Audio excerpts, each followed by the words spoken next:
stopped by and she was promoting her film, Woman of the Hour. Not only does she do a spectacular job performing in it, it was also her directorial debut, but she has a lot more going on, and we couldn't actually fit all of it in the original show. So we're delivering it to you right now. You're welcome in advance in this Kelly Extra. I want to talk about now. So you were in Italy this year. I love Italy so much. And here's a few highlights that you posted. Yeah, I was shooting a movie in Italy. First of all, that dress. Oh, I know, hope you she's still nice. have it. Yeah. I tried to get the costume. The costume designer was like, "You can pry it from my cold dead hands," which is fair enough. Okay. That's fair. Because that is pretty great. Yeah. And I just want to talk about the healthiest cat in the world right now. Oh, beautiful. I know. So He's this not was hungry. this was on the island of Capri. I know it's like pronounced Capri, but I'm not classy enough to say that. So okay. I didn't know that though. Capri? Capri. I don't know. Do you know any Italian? I didn't know any Italian, and again, I feel like so embarrassed to try to speak the language and like mess it up that I think the only word I learned was andiamo, which means let's go. Which does kind of match my personality. Which, is that what people were saying to you a lot? No, that's the word I needed to learn to like rally the troops. Yeah, because I'm always in everybody's business and I always think we should be doing things faster. Oh my gosh, you're my friend Allie. Okay, yeah. Oh no, do you like Allie? No, yes, we do every trip together. But she plans it, and I'm just like, ma'am, just do the reins, just a bit. Like, well, the next time you guys go to Italy, you'll know when we she says andiamo. And she planned it, and she's one of those people that plans. Wait, your brother's hilarious as well. This obviously comedy runs in your family, because here is a text he sent about a memoir you wrote. He tells you he likes your book, and you say you hate him, which is so great. And then he says, hey, I said I like the book, okay? I still do not see why groups of people want to hang out with you. I mean, we're in the same boat. I get it. No, he's like, I think that was like the nicest he ever was, and there I was shutting it down. But like that tracks with our relationship.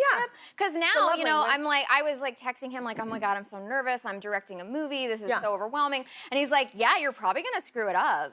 Like, it's gonna be really embarrassing for the family, and we're gonna disown you. And you're like, okay. But also, if he was like, I'm so proud of you and I know you can do it, I would be like, what are you doing? Like, he doesn't believe in me. He's trying to give me a pep talk. Totally. Exactly. Yeah. But you do have to pivot a lot. So was there anything that happened on set that you were like, oh, that was unplanned and fun? Well, I mean, like, I remember there was a day, it was toward like the very end of filming, there was like an actor who had like just like a line or two, and he just didn't show up. And I remember like turning to Autumn and being like, kind of half joking, being like, do you know anybody that would fit into this wardrobe? Because we've got the wardrobe. And she was like, yeah, I know someone, he's actually an actor. And I was like, can he be here in 45 minutes? And she was like, he lives 40 minutes away. And I was like, you should tell him to get in the car.